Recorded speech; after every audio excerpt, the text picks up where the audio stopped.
Intuitive, interrogative, investigative, informative. This is Amir Shakil 5858 and I am Amir Putnam. I am thankful to all news resources. Following news have been reported by American and Canadian channels. Now the headlines. A man is arrested for attempting murder of Trump. TikTok banned and cold. Israeli bombing in Gaza killed 17 people. Central Europe ravaged by floods.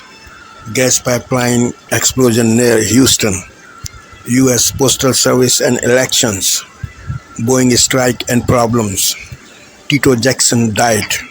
The storm threatened Carolina. Titanic submersible investigation. MP returned in Canada. Ottawa sculpture. Liberals losing in by-elections in Canada. Now please watch the channels. Tonight, the new body cam footage showing the arrest of the suspect in that apparent assassination attempt on former President Donald Trump. The new details in the investigation just coming in as we learn the FBI knew of the 58-year-old after a tip 5 years ago. A pipeline explodes in Texas, the tower of fire threatening homes and forcing residents to evacuate. I am actively house hunting. And tonight's Eye on America. We take a look at America's housing crisis and the toll it's taking on first-time home buyers. What are you going to get for $200,000? Not much. Not much. The CBS Evening News starts now. Good evening, I'm Nora O'Donnell, and thank you for being with us on an important night as we learn new information about the second apparent assassination attempt on Donald Trump in as many months. This is just coming in, too. President Biden tonight spoke on the phone with Trump. The White House describes the conversation as cordial, with Biden sharing his relief that the former president is safe, and then Trump thanking Biden for the call. And it comes as this man, 58-year-old Ryan Wesley Routh, is now facing 2 federal charges after a member of Donald Trump's detail noticed the muzzle of his automatic rifle poking out from the shrubbery along Trump's golf course. Tonight, the chilling new details of the apparent second assassination attempt on Donald Trump and the suspect now federally charged. The new body cam, the suspect arrested after fleeing the area of Mr. Trump's West Palm Beach golf course. Cell phone records indicating he'd been lying in wait for nearly 12 hours. A Secret Service agent spotting the rifle in the bushes and opening fire. The agency now saying the suspect never got off a shot, what he allegedly left behind, a semi-automatic rifle with a scope, a digital camera, and backpack. The investigation tonight, the suspect's criminal history, and the questions, how did this happen again? Also tonight, the massive pipeline explosion near Houston, a pillar of fire and smoke forcing evacuations. The storm battering the Carolina coast, life-threatening flash flooding and strong winds. We're tracking it. Our NBC News investigation, the family who didn't know their loved one had died, only to learn he had been deemed unclaimed. His body parts sold to science, the medical school that's built a thriving business off people like him. The first image of the Titan submersible wreckage on the ocean floor after it imploded, and one of the final messages from on board. This is NBC Nightly News with Lester Holt. Good evening and welcome, everyone. Tonight, breaking news in the second attempt on Donald Trump's life, what authorities just revealed moments ago. Also breaking tonight, the major explosion, a natural gas pipeline, families running from the flames. They say they could feel the heat on their skin. The powerful storms moving up the East Coast, Philadelphia, and New York City will get this. And Diane Sawyer is here tonight with the family of Christopher Reeve. First tonight, the new reporting just in on what authorities are calling the second attempt on Donald Trump's life. Take 2 steps to your right. Newly released body camera video tonight showing the suspect's arrest. Authorities say he was just 400 yards from the former president while Trump was golfing on his golf course. Authorities recovering a loaded SKS-style assault rifle and a scope, revealing he was in the area beside the golf course for 12 hours before being noticed. Tonight, the moment the Secret Service agent, one hole ahead of the former president, spotted the barrel of the gun in the bushes, what they shouted, what then played out. And Rachel Scott tonight asking the Secret Service if there was a sweep of the golf course and that area of brush before the president played golf.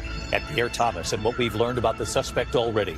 Also breaking tonight, the images coming in right now, that major pipeline explosion, families racing to evacuate, feeling the intense heat of the flames shooting from a natural gas pipeline near Houston. Firefighters right now hosing down homes, trying to save them from the flames. The powerful storms hitting the East Coast tonight, the Carolinas first, more than 1.5 foot of rain. The system will then head north to Philadelphia and New York City. Ginger Z has the forecast. You'll remember that submersible on the way to the Titanic tonight, the final moments of that ill-fated mission revealed. For the first time, a chilling image, the submersible on the ocean floor, the crew's last words before it imploded. In New York City tonight, 2 former New York City fire chiefs now under arrest. What they were accused of doing. Remembering a member of the Jackson 5 tonight. The tributes pouring in. And Diane Sawyer is here, the moving interview tonight with the family of Christopher Reeve. Superman turned real-life hero. The powerful interview with his children, including our own Will Reeve, and the new documentary right here tonight. From ABC News World Headquarters in New York, this is World News Tonight with David Muir. Good evening, and it's great to start another week with all of you at home. We begin tonight with the breaking news and the second assassination attempt of former President Donald Trump. Authorities before the cameras just moments ago, they say the suspect was hiding in the bushes along Trump's golf course for 12 hours. And ABC News learning a Secret Service agent 1 hole ahead of the former president on that golf course, spotting the barrel of the gun in the bushes, yelling gun. A team of agents then surrounding the former president, rushing him to a predetermined area of safety. That Secret Service agent ahead of the former president firing 4 to 6 shots, the suspect never firing, instead fleeing on foot.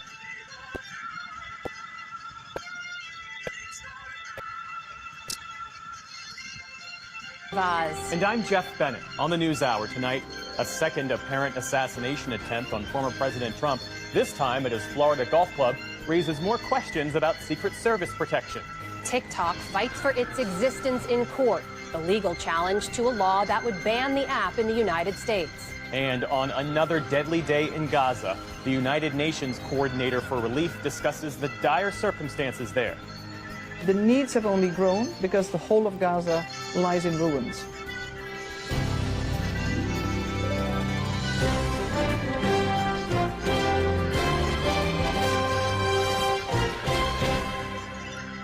Major funding for the PBS NewsHour had...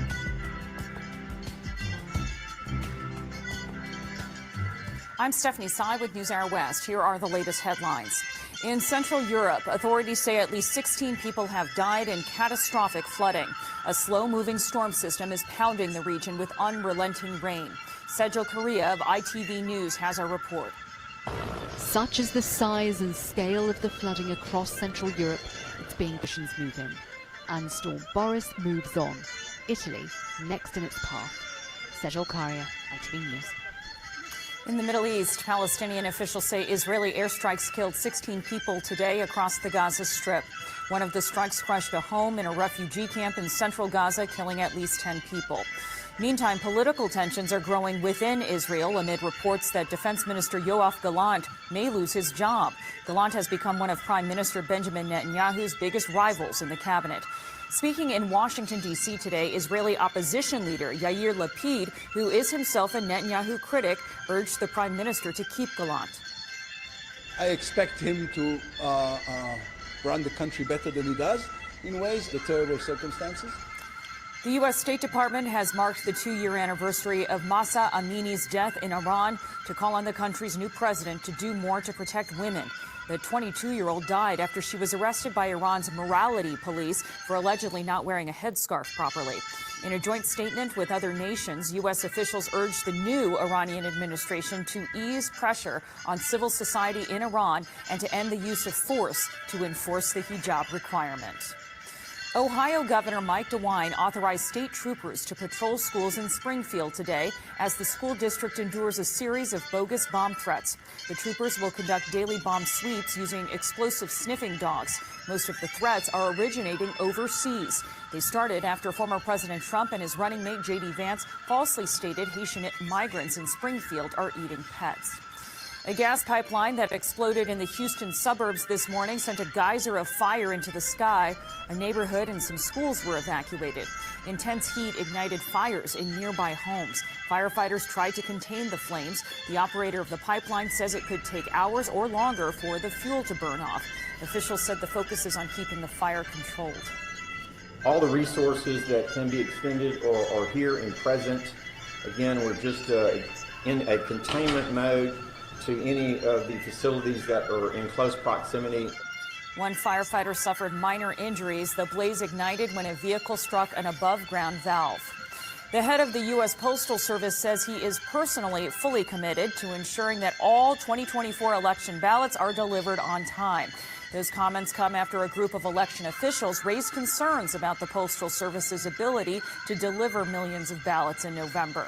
In a letter today, Postmaster General Louis DeJoy wrote that some 650,000 postal employees are working to provide a secure, efficient, and effective way for citizens to participate in the election.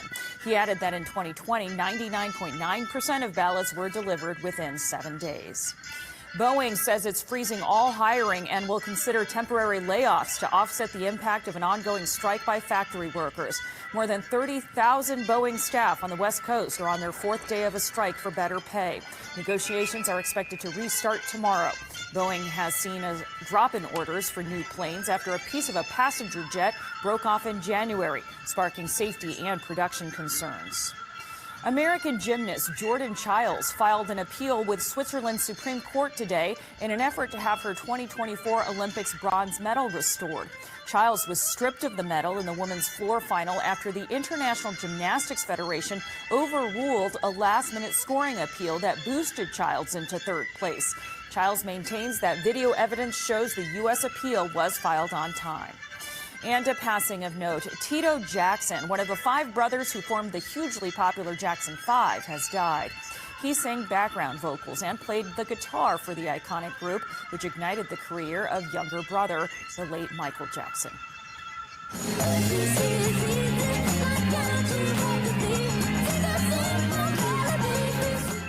The Jackson 5 were inducted into the Rock and Roll Hall of Fame in 1997. Tito Jackson was 70 years old.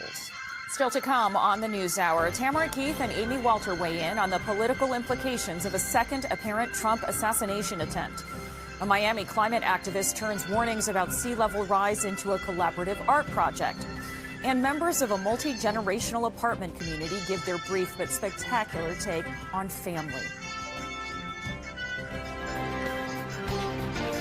This is the PBS NewsHour from the David M. Rubenstein studio at WETA in Washington, and in the West from the Walter Cronkite. Let's bring in Stuart Kaplan, former FBI special agent and criminal defense attorney, and Frank Loveridge, former Secret Service special agent in charge. Gentlemen, thank you so much for being here. Frank, I want to start with you. You know, obviously, everyone is relieved that this Secret Service agent saw the gun poking through the fence. But the question is, how is it possible that this perimeter was not completely covered, given that you've got a former president, a current presidential candidate, and a person who has been shot at in the last 2 months? So, Martha, thanks for having me on. First thing I want to say is that on a golf course, and I've been on the president's golf course before with George W. Bush, President Obama, it's moving, and we're moving with that as I go from hole to hole. It's very important to expand your perimeter to know that when the president is on that hole, you have to be able to defend yourself against any attack from 360 around you, and that was not done. The brush gave a perfect area for concealment in which an individual was able to get down and to secrete themselves into the brush. And if it wasn't for him putting his rifle and the muzzle of his rifle out the fence, it would not have been detected, and that could have been a bad day for all of us. Yeah, Frank, I want to stay with you for a moment because I think back to Butler, and, you know, obviously we're not trained like you are to understand what you need to look at. But even my, uneducated eye, you look at Butler afterward over the scene, well, there's that one building, and that building's really close to where he's going to be standing. Somebody could be up there. I look at this golf course, which has one area that is very close to a public road, and then, probably, I don't know, it's difficult to tell the distance, but a good distance full of deep shrubs and trees. Why wouldn't the agents secure that whole area that is close to that road, or even cut it off for the period of time that he's going to be going from the 5th hole to the 8th hole? Martha, that's a good question. And the honest answer to that is it should have been done. It should have been swept, and it should have been held so that we make sure no one gets in there, secretes himself into that area because of such an obvious situation where they're in so close proximity to former President Trump. So that's the one thing I'm really concerned about is what our enemies are seeing, what our adversaries are learning from these potential vulnerabilities that have been identified during both these assassination attempts.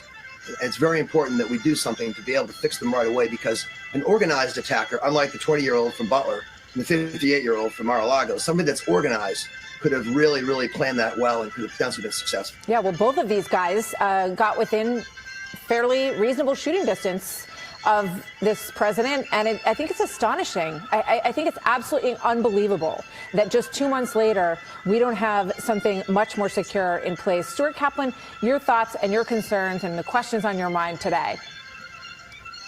Well, thank you for having me. I mean, look, the first concern I have is, as my colleague just said, is I think obviously the property should have been swept, obviously hours before. I think my concern is knowing what the former president's itinerary was the day before. Is there a potential breach in his inner circle, or is there something more sinister? Because the fact that this individual knew that, and anybody who's down in South Florida this past week was very, very hot. There was a heat advisory, and normally the former president plays first thing in the morning. And so you have to wonder, was there a breach? Is there a breach? Do we need to be looking at his inner circle? That's first and foremost. I think it's inexcusable that the property was not swept. But with that being said, I think we should underscore that the United States Secret Service, which generally operates at the highest level, was able to identify and neutralize this threat to the extent also that this individual was now apprehended. And so I want to not take away and applaud them, because they want to be able to keep safe any person that they protect. And I applaud them. Obviously, we need to reconsider maybe whether or not Donald J. Trump should be playing golf during this period of time when he's running for president of the United States. Do we need to curtail his outdoor activities? Well, good luck with that. Good luck with that. I don't think that's likely. I appreciate what you're saying, and obviously we're all grateful to this Secret Service individual who saw that rifle in the fence. I just wish that we had a system that had swept that area, as you both point out. Prior to that, he was there for 12 hours, this individual, just off of that part of the green. And it is absolutely... It was 1 month ago, almost exactly, when Trump disparaged Americans who have received the nation's highest military honor, the Medal of Honor, saying most recipients of that award were killed or injured in the process of earning that award. And so other medals, like the one he gave to his biggest campaign donor, those are better medals and those are better awards. Just an astonishing thing for anybody in American public life to say, even anybody in private life to say, let alone somebody who is a former president and wants to be president again. Just an astonishingly offensive and ignorant remark against Americans who are literally the most decorated military heroes in our nation. Only 10 days later, his campaign staff physically shoved an employee at Arlington National Cemetery when she tried to stop Trump and his team from filming political campaign videos at Arlington, which you are not allowed to do for all the obvious reasons, not just because it's the rules, but because it's obviously the only decent thing to do. In short order, after those two things, one of the headline primetime speakers from Trump's nominating convention did a 2-hour gushing interview with a prominent Holocaust denier. And Trump's running mate nevertheless decided to go ahead with his own appearances with that RNC speaker. I mean, each of those things is sort of astonishing for any presidential candidate, for any political campaigner of any kind, honestly, for anybody in American public life. Any one of those things would be such an astonishing scandal to drag with you into whatever else you wanted to do next in your life. But those three things in quick succession are what Trump brought with him into the first and potentially his only debate with Vice President Kamala Harris. And that debate was a disaster for him. It was a debacle. ABC Ipsos polling shows Vice President Kamala Harris winning that debate against Trump by an astonishing 22-point margin. This is Democracy Now!, democracynow.org, The War and Peace Report. I'm Amy Goodman. We begin today's show looking at the escalating threats of violence against Haitian immigrants as Republican presidential nominee Donald Trump and his running mate J.D. Vance continue to double down on their racist lies, falsely accusing Haitians living in Springfield, Ohio, of eating people's pets and other animals in the outdoors. On Saturday, 2 Springfield hospitals were forced to go on lockdown after receiving bomb threats. This was at least the 4th such case after a bomb threat on Thursday prompted authorities to order the evacuation of Springfield City Hall and several municipal buildings. Springfield Mayor Rob Rue said the threat came in an email from someone angry over the city's resettlement of Haitian immigrants.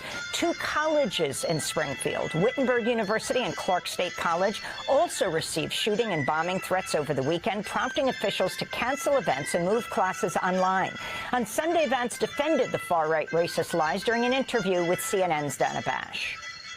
The Clark County Sheriff and the Ohio Department of Natural Resources reviewed 11 months of 911 calls. They only identified 2 instances of people alleging Haitians were taking keys out of parks. They found 0 evidence to substantiate those claims. Also, other evidence that you have talked about, even you've retweeted, alleged evidence, are unsourced social media videos from a different city, apparently no connection to Haitians. And this is from a conservative activist who offered a 5.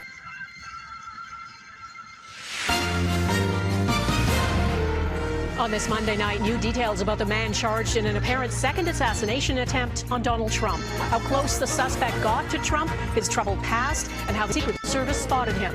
Plus, a Canadian who once crossed paths with the suspect. What was your read on him? The new balance of power as MPs return to work. We are playing chicken with 4 cars. Eventually, one will hit another one. And the high stakes as 2 by-elections are held today. A deep dive into the doomed Titan submersible, the hopeful last message sent by the crew. Plus, Ottawa's Terry Fox Memorial sculpture on the move. Let's remember him as one of the greatest Canadians that lived among us. What its new home symbolizes. Global National with Donna Friesen. Good evening and thanks for joining us. There's more information. Rosie, can we start with that NDP success in Winnipeg? Yeah, so as you said, the decision just projecting that the NDP will hold this riding. It has been an NDP riding for most of the past 4 decades, with the exception of one time in 2011. So this is very much an NDP stronghold. So critical, obviously, that Jagmeet Singh hold this, not only to keep his caucus happy and to keep his leadership secure, but also to fulfill what he is telling Canadians, that the NDP is a viable alternative to the Liberals and the Conservatives. Another part of the story, though, as you can see on your screen there, Adrian, is that the Conservative vote improved dramatically from the last election. That is a sign that the Conservatives are coming to eat the NDP's lunch in many ridings across the country, and that would give them some encouragement, even though they didn't pull off a win. So, Rosie, then we've got Montreal, extremely tight race, and it's been a bit of a slow count. It's speeding up a bit now, though. Yeah, it's speeding up a bit now. Been a slow count because of this protest movement to change the electoral system from first past the post. So more than 90 names on the ballot makes for that slow count. But if you look at your screen right now, it has been like this through the night. In fact, there was one point in the evening, Adrian, where the vote share was exactly tied.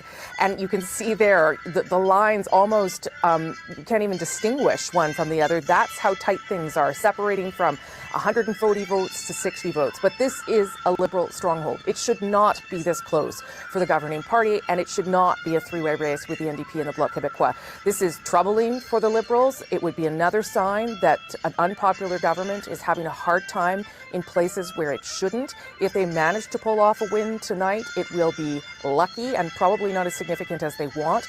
But the fact that the Bloc and the NDP are chasing it, they're... Well, now to more gun violence in the city. Ottawa police are investigating the second homicide in just 4 days. An 18-year-old man was shot to death in Centretown last night. His friends and football community are reeling. The shooting happened around 9:45 last night in a residential area near Percy and Nepean Street. CTV's Katie Griffin was at the scene earlier today and joins us live with more. Katie. Well, Patricia, police have identified the victim as Quentin Dorsainville, known to many as Q. He played football in the capital for years. His former head coach says he was always smiling, and they're shocked by his tragic death. Evidence markers and police tape marking the scene of Ottawa's latest homicide. So I was sitting on the couch watching TV, heard a couple of shots. Police were called to Percy and Nepean Streets around 9:45 Sunday night. A witness who didn't want to be identified saw what happened after shots rang out. Come out onto the balcony, and then I look down and I see people running. So they ran, there's like a pathway between the apartment building and like that smaller building. So they ran along there and then in front of the other building, and they had an argument in front of the bushes there. The witness says he then saw a man being loaded into a vehicle that sped away. The victim has been identified as 18-year-old Quinton Dorsainville. He wore number 99 for the Canada Knights and moved to Florida after the 2023 season to pursue football. The club's president says he was just a really great kid, a gentle giant. He was very well liked, especially with the younger kids. A tribute on Instagram from the Cumberland Panthers says a lot of us are hurting today after hearing about our brother Big Q. Rest easy, Q. We love you and will miss you dearly. Police say a man in his 20s was also shot and has been released from hospital. There was police everywhere. It was commotion. The tapes were being put up and everything. And yeah, we couldn't get in our car. The violence concerning.